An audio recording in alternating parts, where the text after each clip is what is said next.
Em um poste de madeira no meio da areia, Niola, a alta e musculosa filha de uma mulher apache de pele morena, estava pendurada por uma corda áspera. Seus pulsos estavam rasgados. Sangue seco grudava descendo pelos braços. Os homens tinham partido desde a manhã, deixando-a sob aquele céu escaldante como lição para quem ousasse resisti-los. Ela tentou erguer a cabeça. Seus olhos negros profundos, como carvão, estavam marcados por uma dor silenciosa. Sua respiração se partia em pedaços. Sua voz rouca expulsava palavras: "Por favor, acabe com isso." Quando o sol se pôs atrás da serra distante, um homem apareceu. Elias Ward, o solitário fazendeiro que morava a vários quilômetros, caminhou a cavalo pela mesma velha trilha que havia evitado por 10 anos, o lugar onde sua esposa morrerá ao dar à luz. Ele viu a garota apache pendurada imóvel ao vento, como a sombra de um pesadelo que carregava. Elias parou seu cavalo e cortou a corda com sua faca. A corda arrebentou. O corpo pesado de Niola desabou em seus braços. Sua respiração era fraca. Seus olhos permaneciam abertos, olhando para ele como se perguntassem por que merecia ser salva. O vento do deserto rugia, levantando areia e pó de sangue. No crepúsculo que se apagava, um homem se curvou, ergueu o corpo ensombrado pelo sol e sussurrou: "Você está segura agora." Aquele foi o começo. Onde a vida frágil encontrou misericórdia em um deserto morto. Elias Ward levou Niola de volta pela trilha estreita e silenciosa sob uma lua pálida cor de cinza. Ela jazia imóvel diante da cela, a respiração vacilando, e o sangue seco nos pulsos já havia escurecido. Ele a envolveu em um velho cobertor de lã, aquele que um dia pertenceu à sua esposa. A cada passo do cavalo, a areia seca se esmagava, do mesmo modo que alguém esmagaria memórias enterradas profundamente. Quando chegaram à velha cabana, Elias parou por um longo tempo. Faziam 10 anos desde sua última volta ali. As paredes de madeira estavam desbotadas. As vigas da varanda estavam quebradas. E a janela ainda permanecia meio fechada, exatamente como no dia em que ele foi embora depois do funeral da mulher. Agora, dentro daquela casa apodrecida, havia a respiração fraca de uma estranha. Uma respiração que o puxava de volta para aquilo que vinha evitando: vida. Elias carregou Niola e a colocou na velha cama. Seus ombros eram pesados como madeira encharcada. Sua pele bronzeada pelo sol estava escura sob a lâmpada a óleo. Ele lavou suas feridas com água limpa e as enfaixou com pedaços de sua própria camisa rasgada. Quando ela despertou, estremeceu. Seus olhos negros, profundos como um abismo, refletiam a lâmpada vacilante. "Você pode me ficar com você, se quiser." Sua voz era rouca e trêmula. Já não parecia um convite, parecia instinto de sobrevivência. Elias parou o que fazia. Seus olhos suavizaram e ele balançou a cabeça devagar. "Você não precisa me pagar." Essas palavras foram tão suaves quanto um sopro, e ainda assim pesadas como um voto. Ele serviu água, entregou-a a ela e acrescentou: "Apenas descanse. Você está segura aqui." Ela bebeu em goles lentos. Água escorreu pelos cantos da boca e caiu sobre a ferida, ainda manchada de sangue. A luz amarelada da lâmpada iluminou as mãos calejadas de Elias e o rosto da mulher apache que mal acreditava estar viva. Ele acendeu o fogo. A fumaça da lenha encheu a cabana, misturando-se com resina e velhas lembranças. Na parede, suas sombras se alongaram. Uma era de um homem que estava morto por dentro, e a outra de uma mulher que acabará de escapar da morte. Naquela noite, Elias ficou de guarda na varanda, seu rifle apoiado junto ao pé, ouvindo a respiração frágil atrás da porta de madeira. Acima deles, nuvens se ajuntaram, sinalizando que a chuva vinha. Ele ergueu a cabeça e falou consigo mesmo numa voz embargada e suave como o vento: "Talvez esta casa precise de um coração novamente." Uma rajada de vento varreu o telhado, trazendo o som da respiração do cavalo e o cheiro da terra molhada. Um homem e uma mulher apache. Nenhum dos dois sabia que naquela noite o destino havia voltado, começando a tecer um fio de salvação que nenhum dos dois teria força para cortar jamais. Na manhã seguinte chuva, a luz do sol atravessou as telhas velhas da varanda e se derramou sobre o rosto adormecido de Niola. Sua pele estava escurecida pelo sol, os ombros largos envoltos no cobertor de lã, e as feridas ainda marcavam em vermelho. Elias sentou-se à mesa preparando café numa chaleira com o cabo quebrado. O som da água fervendo misturou-se com os relinchos dos cavalos do lado de fora, o primeiro sinal de vida numa casa que conhecera apenas silêncio por 10 anos. Quando ela acordou, ele disse simplesmente: "Você devia comer algo." Ela olhou ao redor, a voz pequena. "Será que estou mesmo viva?" Elias assentiu sem erguer o olhar. "Você está viva e está segura aqui." Nos dias que se seguiram, ela tentou caminhar pela fazenda. Ainda sentindo dor, Niola achou formas de ajudar: dar ração aos cavalos, juntar lenha, varrer o quintal. Elias não a impediu. Ele apenas observava em silêncio. Falava pouco. Ela quase nunca sorria. Mas toda noite, ao acenderem o fogo juntos, seus olhares tornavam-se menos estranhos. Numa tarde, Niola perguntou hesitante: "Por que você me salvou?" "Seu povo, eles nos odeiam." Elias pousou a xícara e olhou para o céu cinzento. "Não te salvei por causa de quem você é. Te salvei porque, se eu tivesse ido embora, eu seria igual a eles." Ela permaneceu em silêncio por longo tempo, e depois inclinou a cabeça. Aquela frase, como uma chama pequena, aqueceu a parte do seu coração que estava chamuscada. Naquela noite, ela saiu em silêncio para a varanda onde ele consertava as tiras da cela. O vento trazia o cheiro de capim seco e fumaça de cozinha. "Elias", disse ela suavemente. Ele ergueu o olhar. "O que foi?" "Não sei como te agradecer, mas obrigada por não me tocar." Elias olhou para ela, com olhos gentis e profundos. "Não te salvei para tirar algo. Só queria alguém que continuasse respirando." Niola ficou olhando por um tempo, depois se afastou, com lágrimas escorrendo silenciosas por suas faces marcadas pelo sol. Naquela noite, pela primeira vez, ela dormiu em paz, sem mais o assombro da corda. Dentro da velha cabana, o som do vento misturava-se à respiração de duas pessoas que já perderam tudo. Não havia necessidade de dizer mais. No silêncio, ambos entenderam que um novo batimento tinha começado naquela casa que antes fora abandonada ao vento selvagem. 2 semanas depois, Niola já estava forte o bastante para montar novamente. Elias a levou à cidade para comprar sal, pregos e alguns panos. As pessoas da cidade pararam de conversar assim que eles entraram na loja. Os olhos eram desconfiados e os sussurros flutuavam como poeira ao vento, uma paxe com um branco. Niola escolheu os mantimentos em silêncio, a cabeça levemente baixa. Elias ficou atrás, quieto como pedra. De repente, botas pesadas bateram no assoalho de madeira, seguidas por uma voz zombeteira. "Eu sabia. Essa selvagem ainda está viva." Brent Coulter, o homem que antes a pendurara no poste, saiu da multidão. A camisa manchada de bebida, os olhos injetados. Ele apontou para o saco de pano nas mãos de Niola. "Ela roubou. Eu vi ela esconder sal na saia." A loja vibrava com murmúrios. O dono hesitou, lançando um olhar para Elias. Brent avançou, erguendo a mão para dar um tapa em Niola. Elias agarrou o pulso no ar. Sua voz foi baixa e fria: "Toca nela de novo, e eu te enterro com a mesma corda que usaste para pendurar os outros." Ninguém ousou respirar. Brent tentou se soltar, mas o aperto de Elias era de ferro. Seus olhos já não pareciam gentis.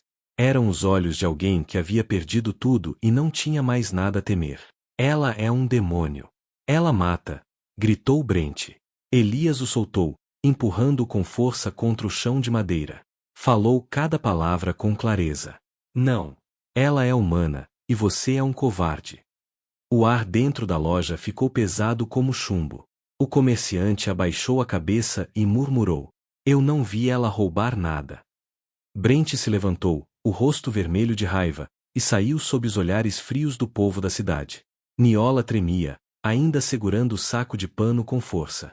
Elias pousou a mão sobre seu ombro e disse suavemente: "Vamos. Não precisamos provar nada para eles."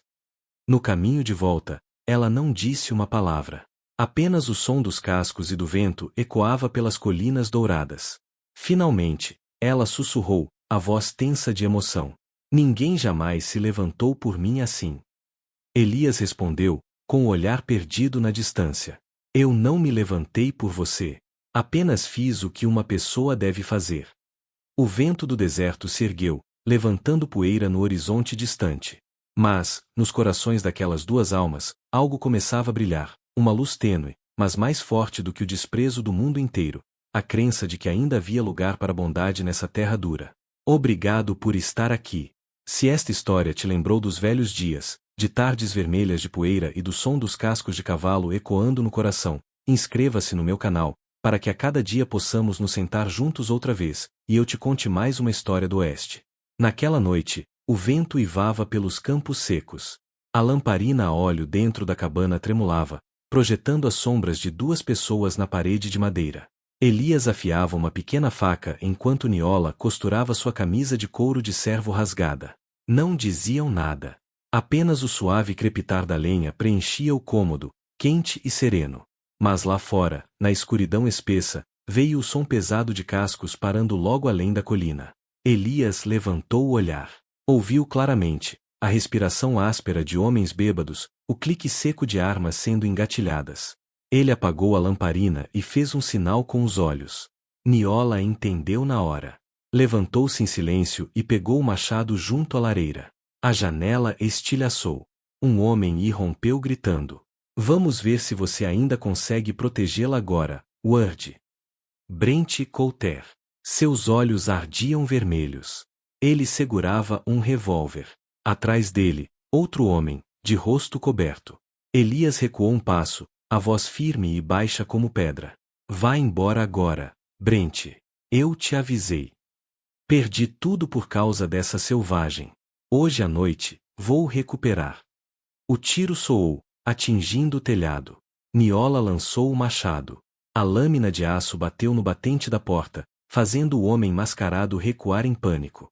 Elias avançou. Derrubou o revólver e lançou Brent ao chão. Lutaram ferozmente, corpos se chocando, madeira se partindo, sangue espirrando. Brent tentou se soltar, mas Elias era mais forte. Imobilizou-o, torcendo seu braço contra o chão, e falou entre dentes. Você já a pendurou uma vez. Agora é sua vez. Ele puxou uma corda da prateleira, amarrou os pulsos de Brent com firmeza e o arrastou até a varanda. O cúmplice mascarado fugiu em disparada para as colinas, o som dos cascos desaparecendo no vento. O xerife de Red Rock chegou ao amanhecer. Elias entregou Brent sem dizer muito. Quando o homem da lei perguntou o que havia acontecido, Elias respondeu apenas. Ele tentou nos matar. Eu estava defendendo minha casa.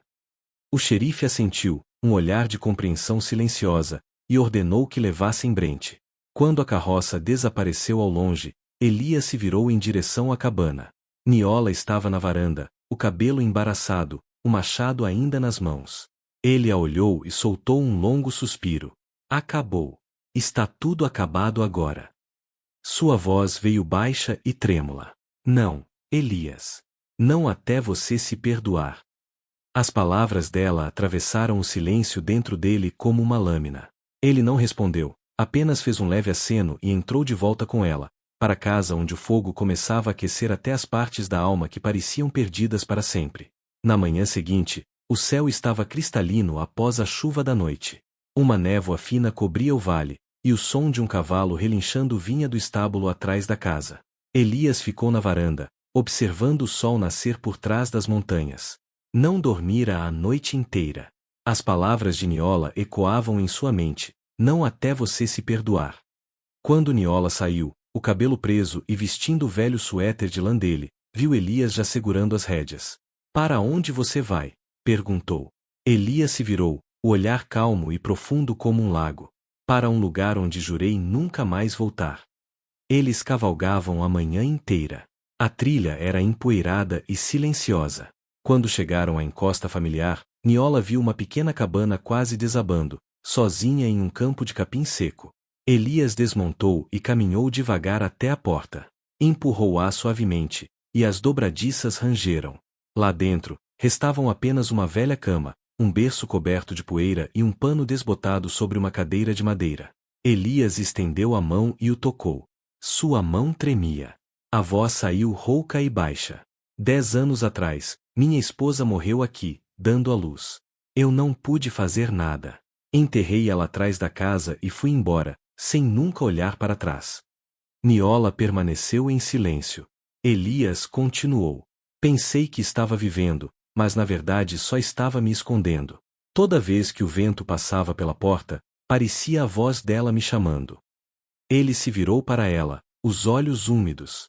E, por um breve instante, verdadeiramente vulnerável, disse: Na noite em que te cortei da corda, vi a mim mesmo, preso entre a vida e a morte, entre a culpa e o perdão.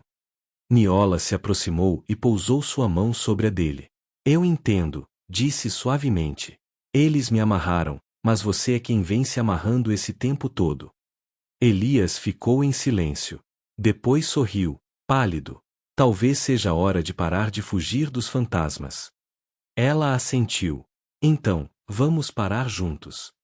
Caminharam até os fundos da casa, onde um pequeno túmulo repousava sob um velho carvalho. Elias se ajoelhou e arrancou as ervas daninhas ao redor da cruz de madeira. O vento soprou, trazendo cheiro de terra e flores silvestres.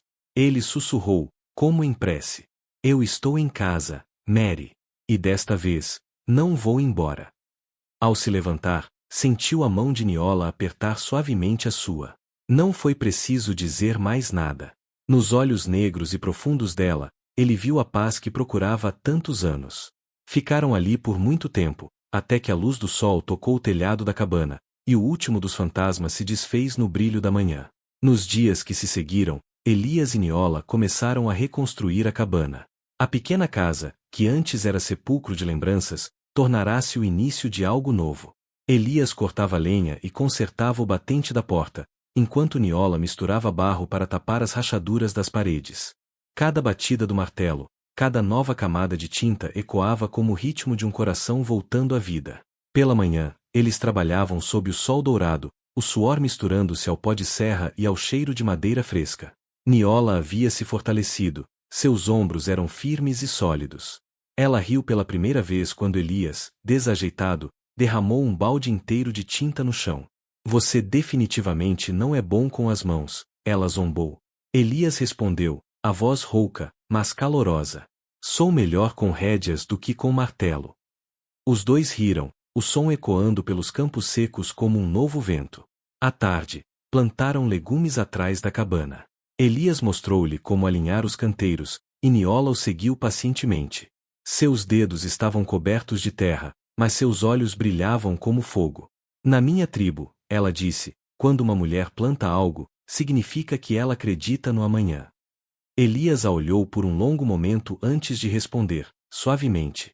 Então continuemos plantando para o amanhã. À noite, sentavam-se juntos na varanda, ouvindo o canto dos grilos e o murmúrio distante de um riacho.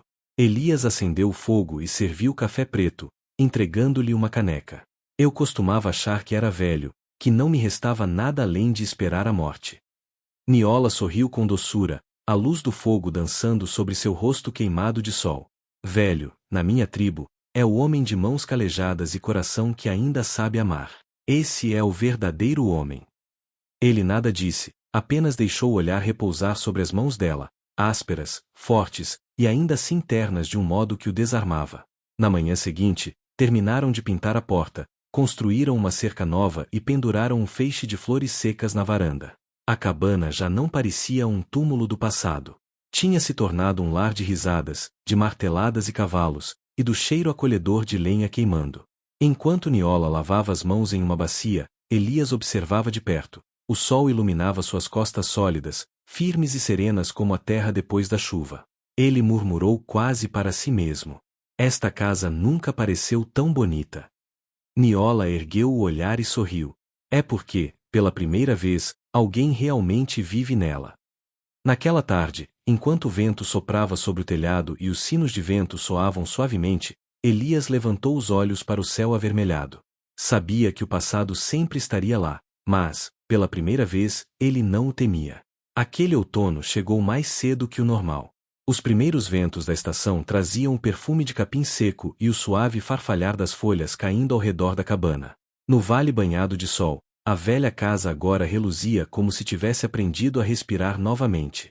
Na varanda, as videiras de abóbora floresciam, e a nova cerca erguia-se firme como os ombros das duas pessoas que chamavam aquele lugar de lar. Niola cuidava do fogo, sua luz tremeluzente dançando sobre o rosto escurecido pelo sol. Ela usava o vestido de couro de servo, agora cuidadosamente remendado, o cabelo preso para trás, e as mãos fortes moviam-se com uma graça que parecia desafiar a própria força. Elias entrou, carregando um feixe de lenha, trazendo consigo o cheiro do vento, e um raro sorriso. Está esfriando. Vamos precisar de mais lenha. Ela se virou, os cantos dos olhos negros brilhando com leveza de contadora de histórias. Você prometeu me contar sobre o país do Rio Vermelho. Elias riu baixinho, colocando a lenha no chão. Fui lá uma vez, com minha falecida esposa. Mas hoje prefiro contar outra história. A de uma mulher Apache que me ensinou a viver novamente. Niola parou, os lábios tremendo levemente. Nada disse, apenas se aproximou e pousou a mão sobre o peito dele, onde o coração batia lento e constante. E eu, sussurrou, quero contar a história do homem que me viu, quando todo mundo virou as costas. Ficaram junto ao fogo até tarde da noite. Lá fora, a chuva caiu suave sobre o telhado, cada gota cintilando ao luar. Elias a olhou, a voz áspera, mas cheia de calor. Sabe, Niola, eu costumava achar que ninguém podia voltar depois de fugir por tantos anos. Mas talvez as pessoas só voltem de verdade quando há alguém esperando por elas. Ela sorriu, um sorriso que iluminou o cômodo mais que o próprio fogo. E agora você voltou. Na manhã seguinte, levaram os cavalos até o campo. A luz do sol derramava-se sobre o vale, brilhando nos rostos de duas pessoas que um dia estiveram quebradas. Elias fincou uma pequena placa no chão, junto ao portão. Word Rent, um lar para os perdidos. Niola olhou para a placa, o olhar suavizando. Os que estão perdidos encontrarão o caminho, assim como nós encontramos. Elias assentiu, a voz baixa. Agora você entende, Niola. Você não é mais apenas uma sombra ao vento. Ela riu, os olhos reluzindo. E você não é mais o homem que andava por aí com a alma morta. O vento passou por seu longo cabelo negro, levando o cheiro de lenha e risadas pelo ar tranquilo. A pequena cabana erguia-se no campo dourado como uma cicatriz que finalmente havia cicatrizado. Rústica, mas real. Do grito desesperado sob o laço até o sorriso final sob um novo teto, eles haviam completado o círculo do destino. E aquela terra árida finalmente aprenderá o que significavam calor e misericórdia. Meu amigo, às vezes coragem não é sacar uma arma no meio da tempestade. É voltar ao lugar que um dia te entorpeceu de dor. Elias fez exatamente isso. Voltou à casa onde suas memórias estavam enterradas, enfrentou as feridas de frente, e escolheu perdoar. E Niola, ela não apenas sobreviveu. Ela escolheu acreditar novamente nas pessoas. Entre cinzas e cicatrizes, encontraram a única coisa capaz de curar toda perda: o amor. Um amor que não apaga o passado, mas te torna forte o bastante para seguir em frente e sorrir para o nascer do sol. Obrigado por estar aqui comigo, querido amigo das histórias do Velho Oeste. Espero que, onde quer que você esteja, a paz e a felicidade permaneçam sempre ao seu lado. Muito obrigado. Deixe um comentário abaixo. Digite o número 88, se esta história falou ao seu coração. E não se esqueça de se inscrever, para nunca perder outra história dramática do Oeste Selvagem.